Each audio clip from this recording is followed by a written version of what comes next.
Bertrand Scholler, bonjour. Bonjour Armand. Vous êtes consultant et créateur de contenu, Oui. sur Internet notamment. Bertrand Scholler, ma première question, c'est qui êtes-vous?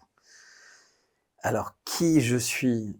C'est une longue histoire. Je suis, un fils, je suis un papa, je suis un jardinier, donc rural mais je vis, la plupart du temps, en ville. Ce que je veux dire, c'est que j'aime la terre, en fait. J'aime retourner, le plus souvent possible à la campagne. Avant de commencer à enregistrer, tu parlais de livres, donc j'aime beaucoup, lire. Je passe énormément de temps à lire, que ce soit l'actualité, des livres, des récits, des articles, donc ça, c'est véritablement une passion et je fais ça depuis tellement longtemps que tout naturellement, depuis la crise très forte des dernières années avec le Covid, hein, j'ai senti, le besoin de m'exprimer et de m'exprimer dans des médias et de m'exprimer dans un petit média que j'ai créé. Donc quand tu m'as proposé de participer à ton reportage, j'étais évidemment ravi. Alors, je suis très heureux de vous recevoir, bien évidemment. Et je suis d'autant plus content de vous recevoir puisque vous avez été, selon Conspiracy Watch, classé comme complotiste. Est-ce que vous pouvez nous expliquer d'où ça vient, cette qualification? Alors, déjà c'est bien que c'est la première fois que j'en parle. Heu, Conspiracy Watch, sont des gens qui sont financés en grande partie par, l'État. Donc ils sont entre guillemets «en mission» pour éteindre, effacer, diffamer, des gens et pour essayer en réalité de nuire à l'expression d'idées, «adverses» entre guillemets, de celles qui sont prônées par, les personnes au pouvoir ou les grands médias, amis, des personnes au pouvoir. Et ce qu'a fait Conspiracy Watch, c'est quelque chose d'extrêmement malhonnête. C'est-à-dire que j'ai fait une vidéo dans laquelle je parlais sur ma petite chaîne YouTube des différents complots qui font partie, entre guillemets, de l'histoire de l'humanité. Et donc j'évoquais d'importants doutes sur la conquête de la Lune.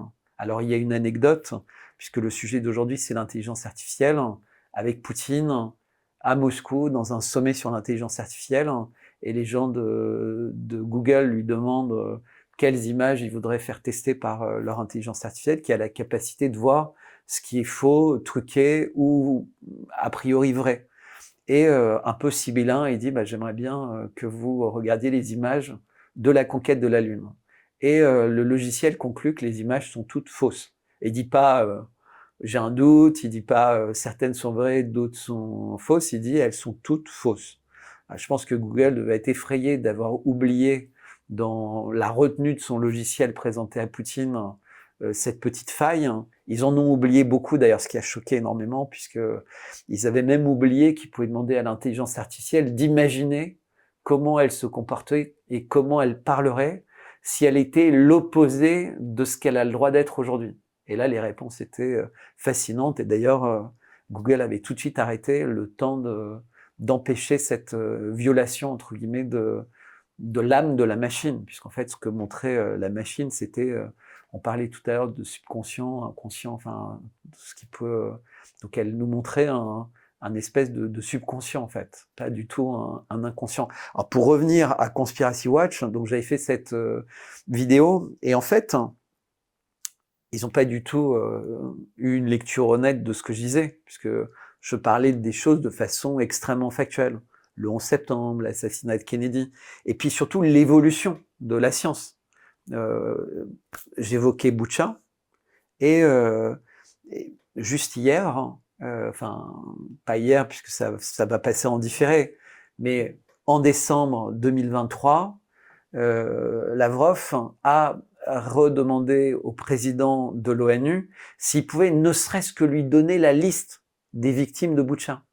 Donc il faut imaginer que la guerre, les sanctions, etc., qui ont été contre les Russes, toutes ces images incroyables, l'ont été sans qu'il y ait aucune liste de noms des personnes qui sont censées être mortes. C'est stupéfiant. C'est comme si on parlait du 7 octobre sans donner la liste des otages, par exemple. Évidemment, il faut des choses précises quand on parle d'événements aussi graves pour l'évolution de la relation, entre guillemets, entre le monde occidental et la Russie. Et on sait très bien que Butcha est arrivé le lendemain d'une paix qui était signée dans ce qu'on appelle ces material terms, donc les termes importants, et même des annexes. Suite à Butcha, évidemment, tout ça est tombé à l'eau, et on sait où on en est aujourd'hui. On a une Europe qui est en récession pour ses locomotives, l'Allemagne, la France et même l'Italie. Et les perspectives sont totalement négatives. Donc c'est une longue introduction par rapport à Conspiracy Watch, mais ce que je veux dire, c'est des gens qui sont, comme tu disais, être dedans, ça devrait être un honneur. Alors en réalité, c'est pas un honneur parce qu'en fait, c'est négatif pour nos familles, pour nos proches, pour les gens qui sont dans ces listes. C'est quelque chose qui les blesse parce que, évidemment, ils sont fiers de nous et de nos engagements, mais personne n'aime avoir des membres de sa famille jetés comme ça, parce que tout le monde sait très bien que c'est une lecture naïve qu'ont 90% des gens. Et d'ailleurs, ça permet de revenir sur Google, qui trouve très amusant de les référencer en premier. Alors justement, on va y revenir, notamment sur l'analyse géopolitique que vous faites et le lien avec l'intelligence artificielle. Tout est lié. Tout est lié. Mais première question, c'est quoi pour vous l'intelligence artificielle? Comment est-ce que vous la définiriez? Alors, l'intelligence artificielle, c'est l'évolution du rêve de Frankenstein. Donc, Mary Shelley, quand elle écrit Frankenstein, elle imagine en fait un espèce de savant fou qui veut devenir un dieu. Et évidemment, à l'époque où elle écrit, elle peut difficilement concevoir des machines intelligentes comme celles qu'on a entre les mains aujourd'hui. Donc, elle construit quelqu'un de parfait, en fait, un espèce de puzzle de perfection. Bah, l'intelligence artificielle, ça aurait vocation à être ça à notre époque, en fait.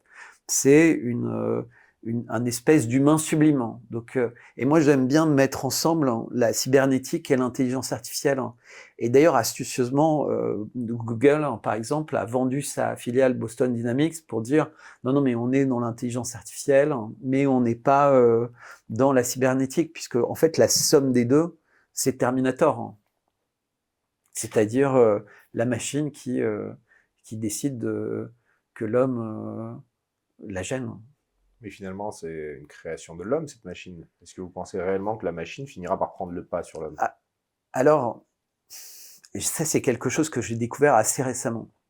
Donc, on sait aujourd'hui que si on maîtrisait bien l'informatique quantique, on aurait des ordinateurs qui seraient des millions, des milliards de fois plus puissants que les ordinateurs les plus puissants qu'on a aujourd'hui. Donc, clin d'œil, on est allé sur la Lune avec des ordinateurs qui étaient moins puissants qu'un iPhone. Et aujourd'hui, avec toutes les puissances de calcul actuelles, Elon Musk plaisante souvent là-dessus, et surtout suite à la phrase de Poutine dans ce congrès en disant merde, alors je comprends pourquoi c'est si difficile. Si c'était faux, ok, ça explique pourquoi moi-même j'ai du mal avec tous les moyens et les meilleurs scientifiques du monde et les plus gros budgets à aller loin, entre guillemets, malgré tous les tests. Mais pour dire exactement sur ce point-là, donc l'informatique quantique, elle est très compliquée pour un programmeur informatique. C'est-à-dire qu'on a su concevoir des ordinateurs qui n'étaient pas avec des bits, donc 0 ou 1, donc qui étaient soit l'un, soit l'autre, soit au milieu, soit nulle part, enfin, donc quantique. Mais quand on demande à quelqu'un qui est un très très bon programmeur d'imaginer programmer ces ordinateurs-là, dont on connaît le potentiel et l'intelligence floue, donc quelque chose qui se rapproche de l'humain, et ils savent pas. Même un programme tout simple, c'est difficile. On sait vaguement calculer la vitesse de ces ordinateurs, mais on ne sait pas les programmer. En revanche, un ordinateur auquel on explique l'informatique quantique et on lui dit voilà tel programme, convertis-le, ça ne lui pose aucun problème. Parce qu'en fait, c'est des règles très logiques, mais qui sont pas logiques pour un homme, mais qui sont logiques pour une machine auquel on explique l'informatique quantique. quelqu'un comme Einstein ou peut-être des dizaines de scientifiques dans le monde comprennent assez bien et manipulent bien ça. Mais c'est pas des programmeurs. Et puis, de toute façon, la plupart sont pas vivants. Après, il y aurait des grands chercheurs qui pourraient le faire, mais l'ordinateur sait le faire. Et en fait, depuis 7 ans, dans des laboratoires dont on n'entend pas parler, ils utilisent en fait des programmes faits par des outils d'intelligence artificielle pour faire marcher ces outils d'intelligence quantique.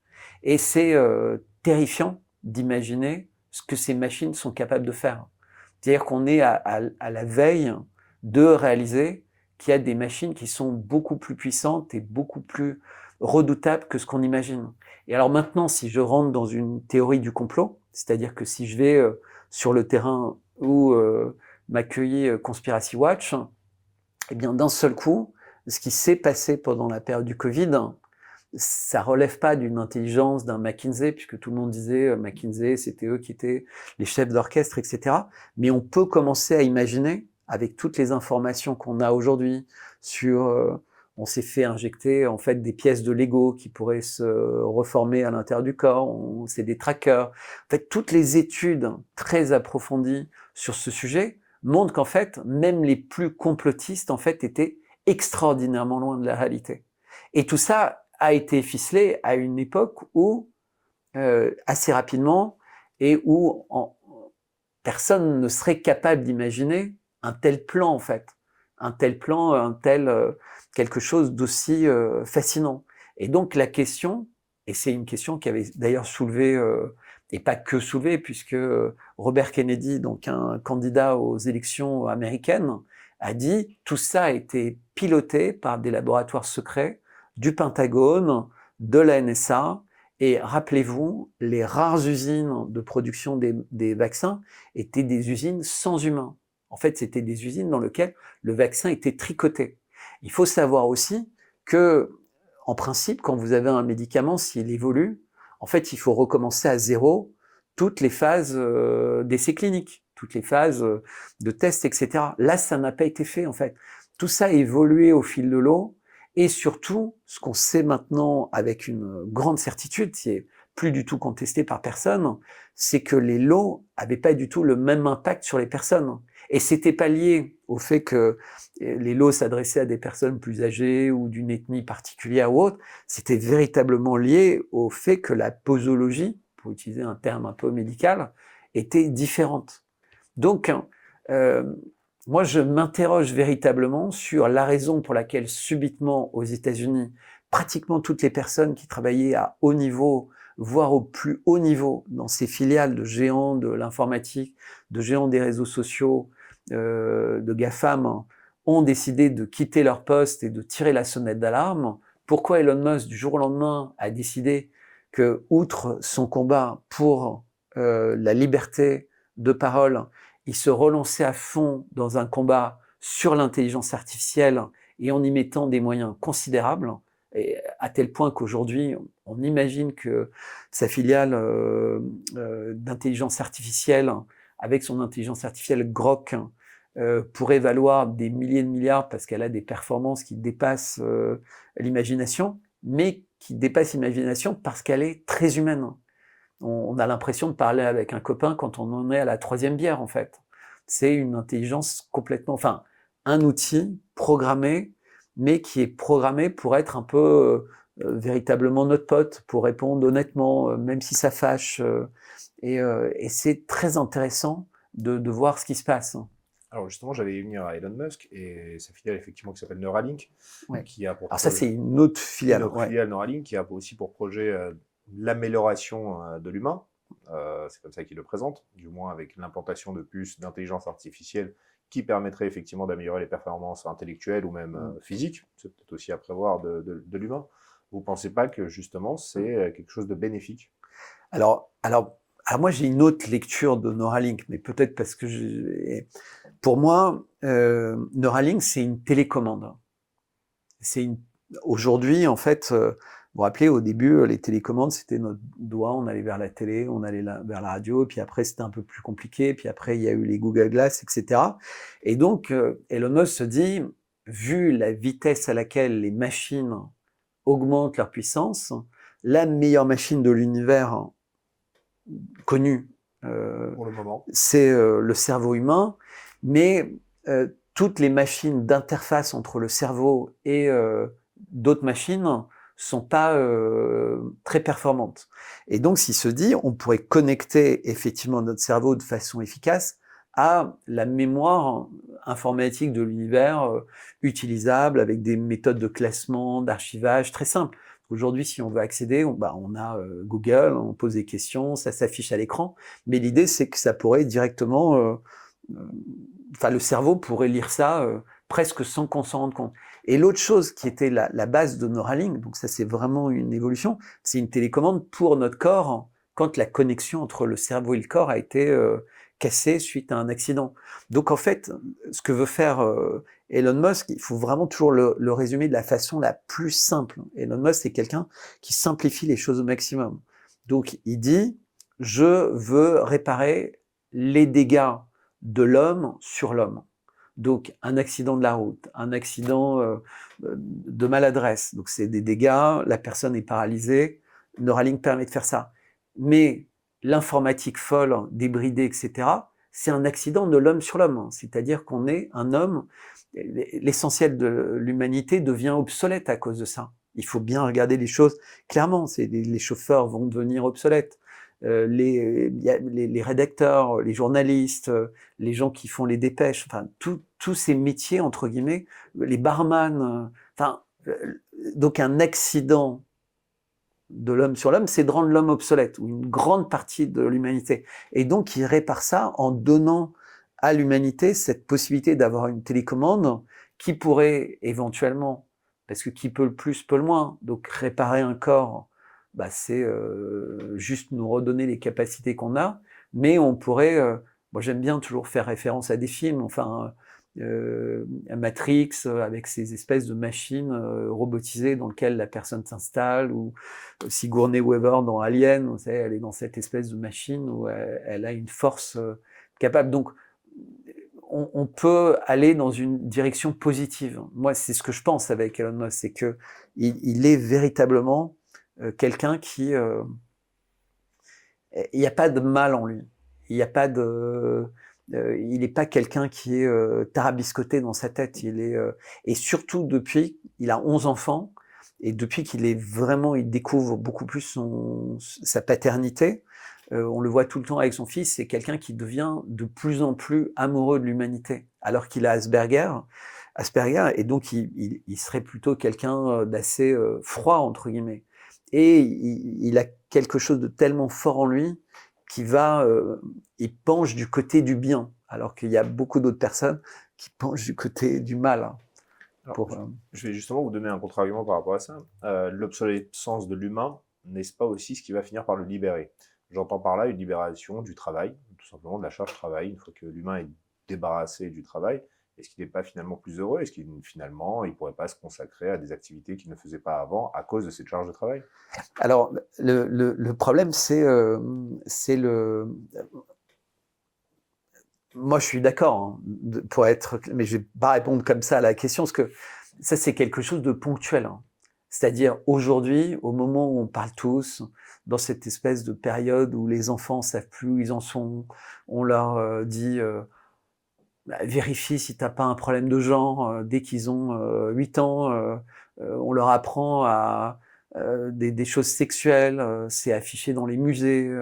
Donc il y a une vraie perte de repères. Donc on est dans cette époque de perte de repères, et dans ces moments-là, c'est vrai qu'on a envie de se resserrer sur soi-même, et comme le lien familial a été détruit, puisqu'on encourage toutes les destructions possibles et imaginables du lien familial, on est quand même la première société évoluée à considérer qu'il faut qu'on mette nos aïeux dans des prisons. Puisque c'est ça un EHPAD, et on a bien vu pendant la période du Covid, c'était pire qu'une prison, parce qu'on n'avait pas le droit d'aller les voir, ils n'avaient pas le droit de venir nous voir, et s'ils mouraient, on n'avait même pas le droit d'aller à l'enterrement. C'est quand même une preuve d'évolution qui est pas bonne. Donc, mais je pense que effectivement, l'humanité va s'adapter. C'est-à-dire qu'avec cette prise en charge d'énormément de jobs par la machine, l'humanité va s'adapter. Mais un des jobs qui va être pris en charge par la machine, c'est la police, c'est l'armée, c'est les décisions politiques, c'est les décisions économiques, c'est les décisions financières, les décisions alimentaires, les décisions de santé, toutes ces décisions. Et vous savez, à chaque fois qu'on perd une compétence, c'est-à-dire quelqu'un qui faisait beaucoup de sport, il arrête de faire du sport, ça va avoir des conséquences sur lui. Quelqu'un qui lisait beaucoup et qui arrête de faire travailler son cerveau, ça va avoir des conséquences. Et si l'humanité arrête d'être capable de gérer, entre guillemets, tout ce qui est nécessaire à la bonne perpétuation de son destin, en particulier avoir des enfants, eh bien, on aura des surprises. Parce qu'en fait, la clé de ce qui se passe, c'est quand même ne plus avoir d'enfants.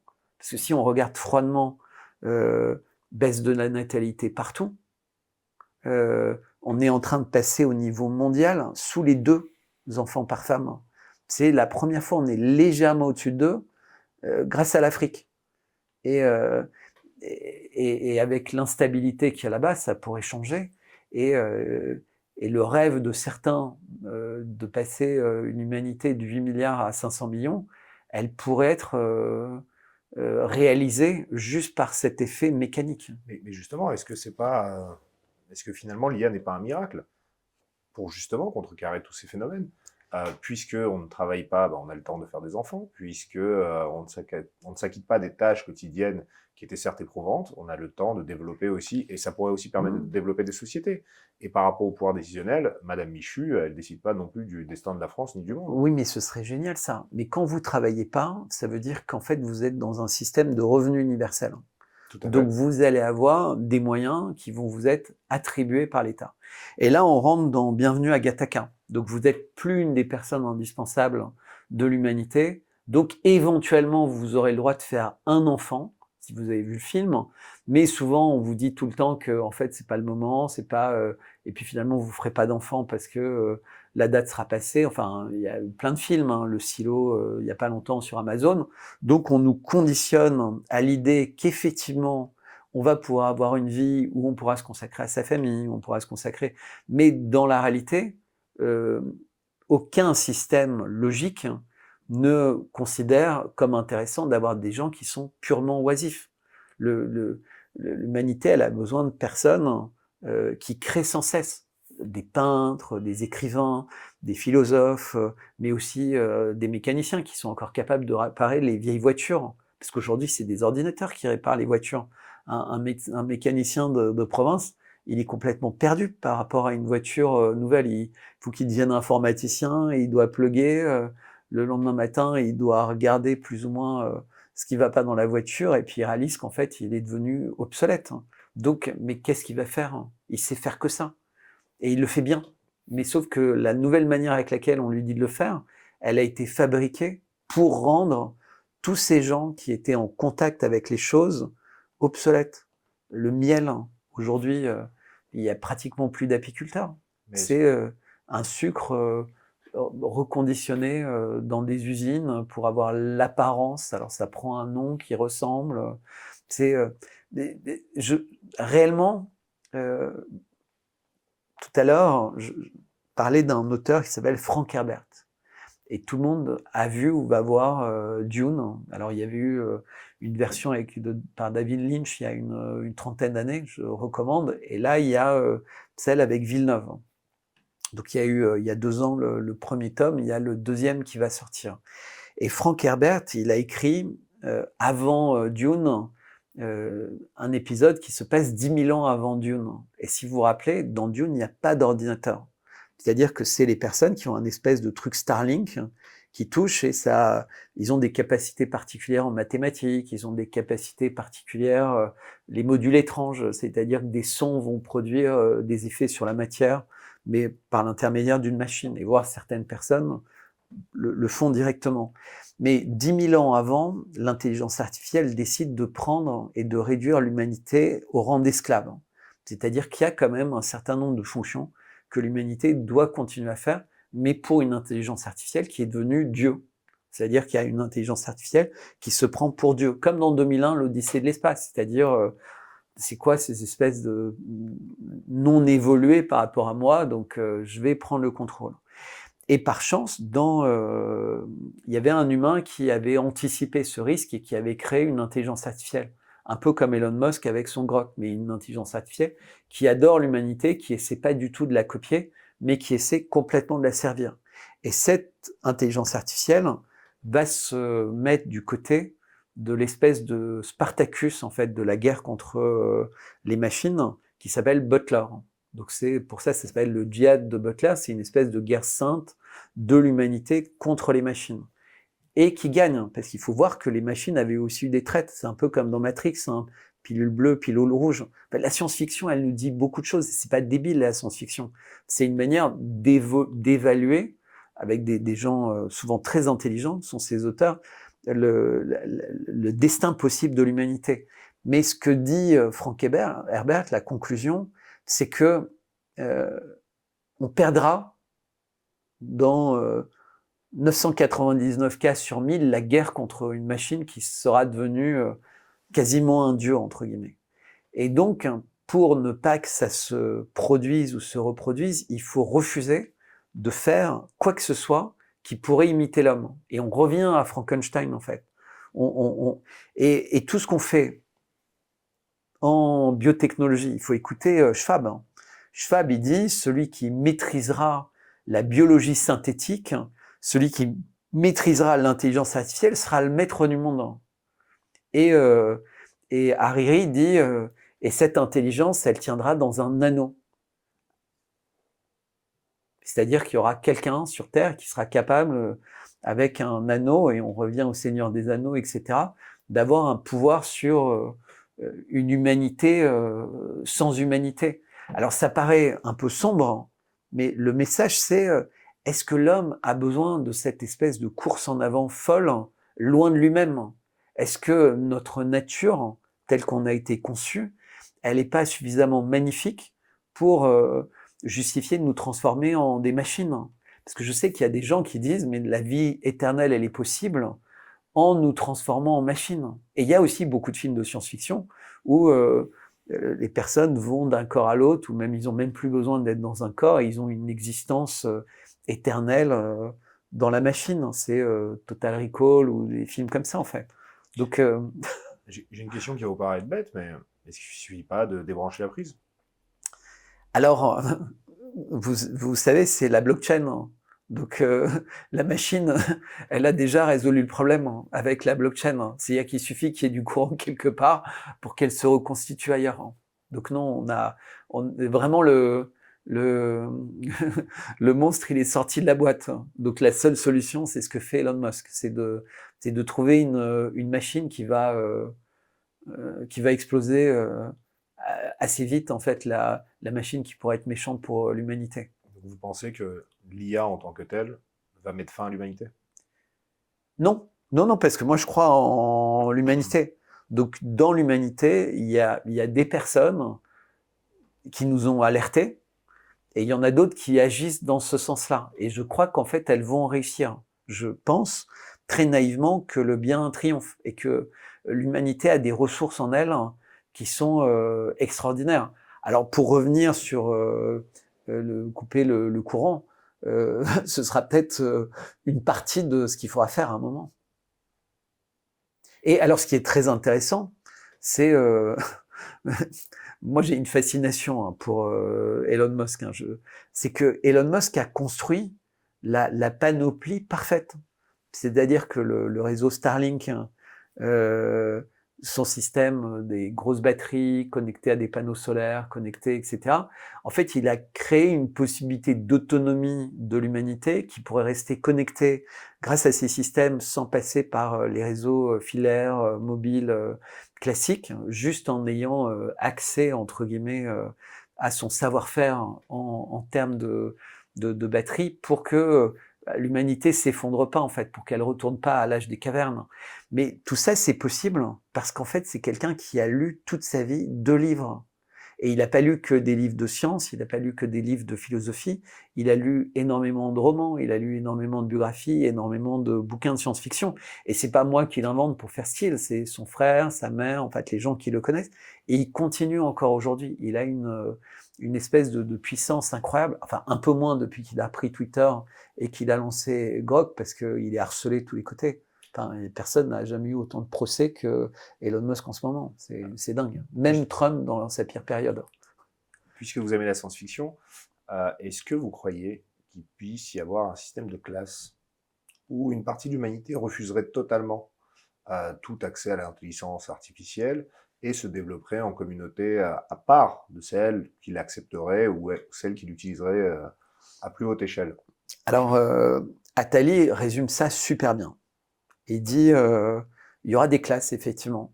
Il y aura des très pauvres qui n'auront pas de perspective. Alors, une grande partie d'entre eux sera parquée et une autre partie pourra disparaître. En fait, ils vivront dans des grottes, etc. Mais ils seront assez vite, en réalité, retrouvés par des drones et ramenés à l'intérieur du système. Il y aura une partie de gens très privilégiés qui seront les plus dociles, qui n'ont pas envie de révolte, parce qu'ils sauront à quel point ils sont plus proches de la case du dessous, qu'ils ne seront jamais proches de la case du dessus. Donc ils seront très contents d'avoir des vacances en famille, d'avoir une maison, de manger un steak saignant avec des frites de temps en temps et pas que des barres de céréales OGM avec des insectes à l'intérieur. C'est les mêmes calories, mais c'est pas du tout le même plaisir. Et une caste que Attali appelle les nomades richissimes, qui seront dans des yachts de luxe, qui seront sur des îles, qui seront dans des endroits totalement inaccessibles avec tous les meilleurs produits qui existent sur Terre. À l'époque des plantes OGM, entre guillemets, donc des graines qui pourraient être fabriquées, comme j'évoquais tout à l'heure, les vaccins, pour être cousus entièrement, ces personnes richissimes et constituent des bases de données de toutes les graines ancestrales, alors même qu'aujourd'hui, c'est quasiment interdit de les vendre. Enfin, en fait, tout ce qu'ils nous interdisent, ils se l'attribuent pour eux, parce qu'en fait, euh, ils, ils vivent dans cette prophétie qui a véritablement, et c'est votre question, donc qui est une très très bonne question, comme toutes vos questions, qui est une espèce supérieure, une classe supérieure qui possède tout, qui contrôle tout, et tous les autres en fait qui ne possèdent rien, qui ne contrôlent rien, même pas leur destin ou leur agenda, et au milieu en fait les espèces de super complices du système euh, qui évitent en fait à la machine d'exploser.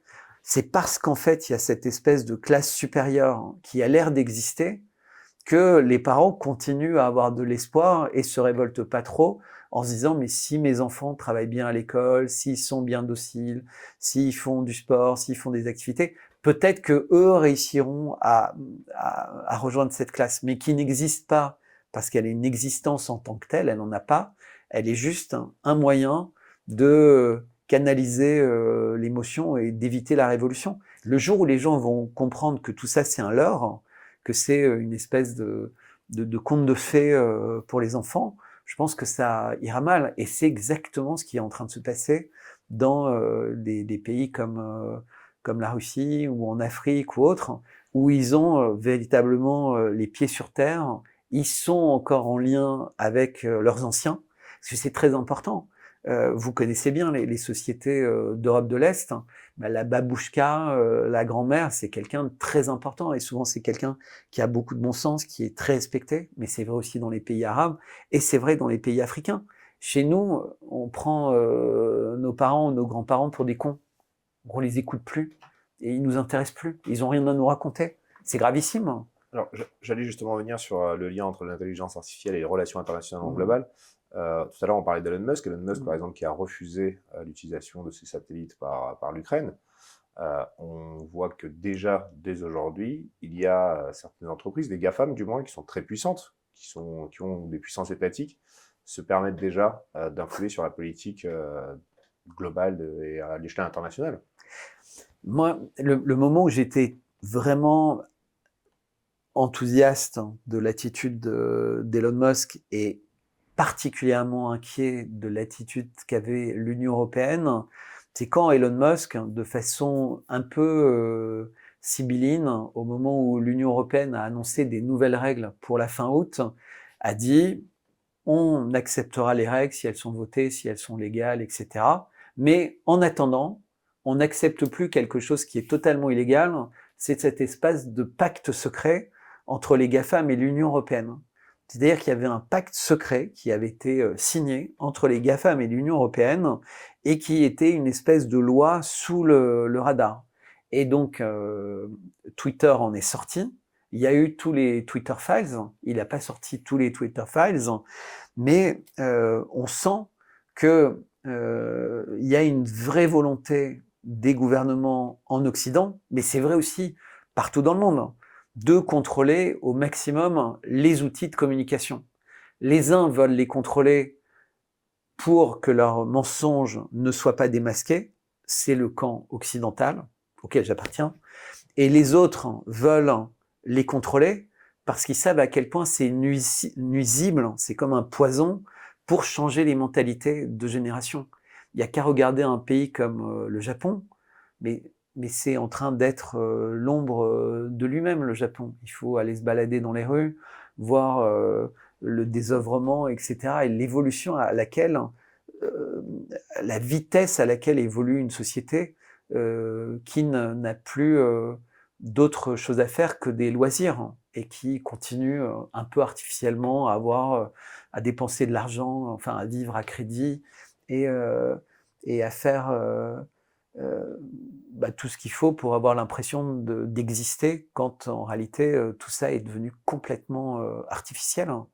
C'est-à-dire tous ces dessins, je sais plus qui avait fait le dessin où on a un espèce d'homme de Néandertal qui se lève et qui devient un humain, et puis après il se réavachit et puis il est collé à un écran, et l'étape suivante c'est la matrice où en fait de la naissance à la mort, en fait sans savoir, on est uniquement une machine énergétique qui sert aux machines, puisque l'homme en fait c'est une source d'énergie formidable, mais qui est plus connecté à rien d'humain. Mais d'un point de vue des mentalités internationales en général, euh, le monde est plutôt assez conservateur sur de nombreux sujets.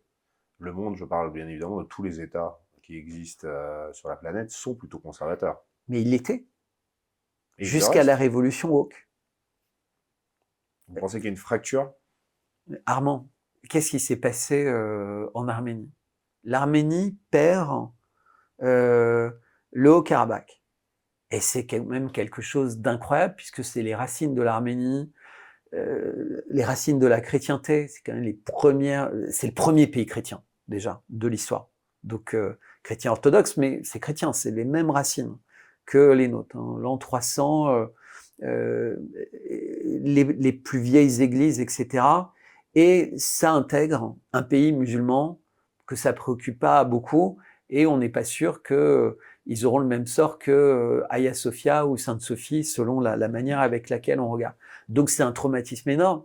145 000 personnes en 2 jours ont dû quitter un endroit où ils vivaient depuis la nuit des temps. Et je rentre pas dans les polémiques dans l'histoire, il y a eu des exactions dans les deux sens. Je parle juste de cet épisode-là.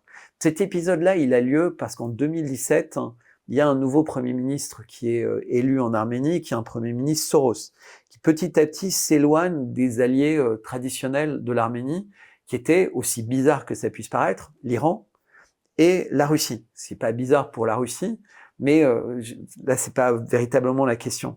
Mais cette situation n'est possible que parce que l'Arménie petit à petit s'est rapprochée de l'Occident, dont elle avait toujours été proche, de la France, mais un nouveau type de France avec Macron à sa tête.